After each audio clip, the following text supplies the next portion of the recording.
Coming up in the next half an hour, we'll meet the Somerset man who's suing his local council after they slashed his tax discount.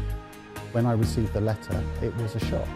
And to begin with, I thought it was a mistake. The fourth person in the welfare department said, no, it wasn't a mistake, that it's quite common, it's happening to a lot of people.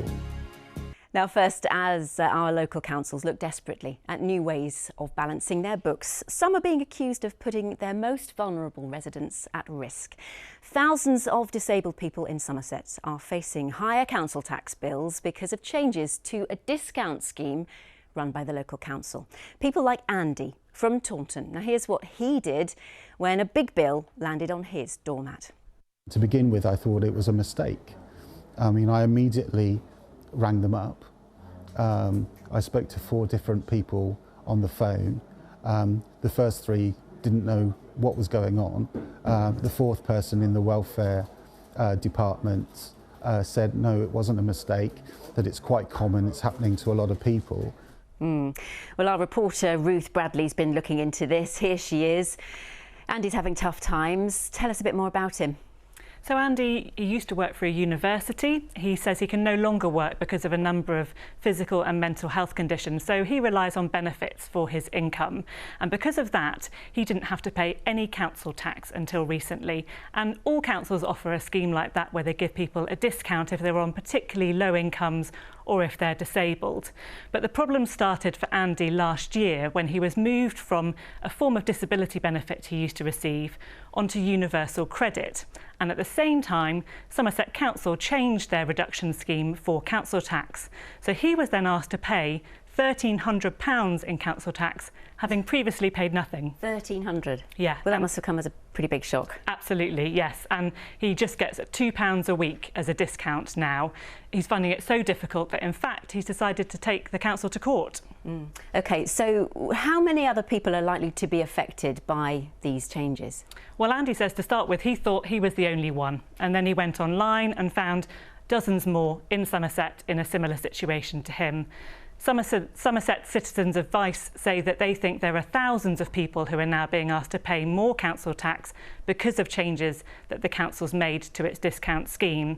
And Andy's lawyer says actually it could have repercussions beyond Somerset as well. With this case, it has a potential to benefit others in similar situations to our client if the court finds that the aspects of the scheme that we're challenging are unlawful. So that could mean that the council has to look again at its scheme and also at the bills issued under the scheme. We also know that other councils have similar schemes in place. So if the court were to find that this type of scheme with these features is unlawful, that could have implications for those councils as well. And so Andy's case is going to be heard in the High Court this summer. Other local authorities are likely to be watching it closely because, as his lawyer said, lots of them are looking at whether they can change their council tax reduction schemes to try and save them some money. We know that, for example, Bristol has looked at this twice, trying to reduce what is a very generous council tax reduction scheme, and twice they've backed down in the face of fierce opposition. And we can understand that all councils, yes, they do need to save money. What is the council saying about Andy's case? Well, we invited Somerset Council on the programme. They didn't want to come on. It's a difficult thing to try and defend, isn't it? But they did send us a statement, and they said that they're undertaking a fundamental review of their council tax reduction scheme to ensure it remains fit for purpose, inclusive and affordable. They're going to be doing a consultation this summer. They might bring in some changes from next April next year. They also operate a means-tested exceptional hardship scheme, so people can apply to that if they're finding things particularly tough. But all of those changes are going to take time, and in the meantime, they're no help to people like Andy. Every month can be a struggle. So, and one of the things I'm really looking to do at the moment is buy an adjustable bed, because I can no longer lie down on a normal bed because I get a lot of pain in my back and in my shoulders. At the moment I'm sleeping in a chair, at home in the living room. That council tax bill, that just pushes it further away. That bed is pushed further away because I have to prioritise that bill rather than, saving for the bed. have enough problems sleeping at night without having to sleep in a chair. It's a difficult thing for me. I'm not trying to say that I'm any worse than anybody else. Everybody has these sorts of issues, these unexpected bills, but that's just the reality for me. So Anna Sabine, a 1,300 quid bolt out of the blue for Andy. Is this a money-saving misstep from Somerset's Lib Dems?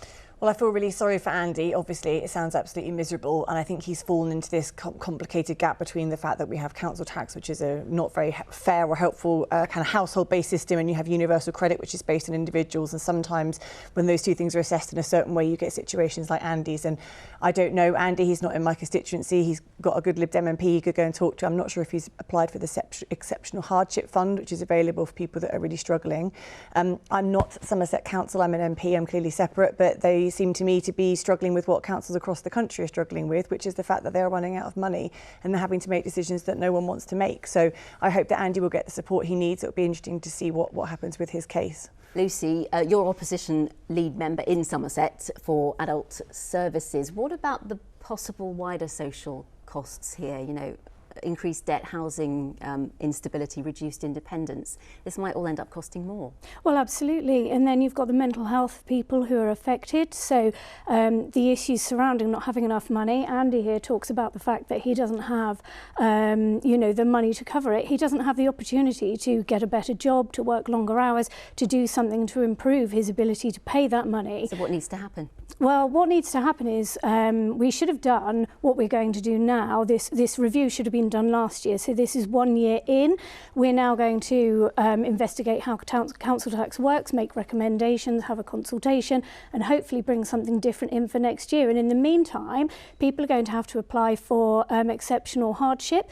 Not everybody can do that, not everybody will know that they can do that, and not everybody will feel that they should be the person to be doing that. They're now going to have to enter a whole load of processes. Absolutely. Which is difficult in itself. And that's really tricky. Danny, let's turn to you. Reform says it wants local councils to be tougher and leaner. Are these the kind of cuts that your party would support?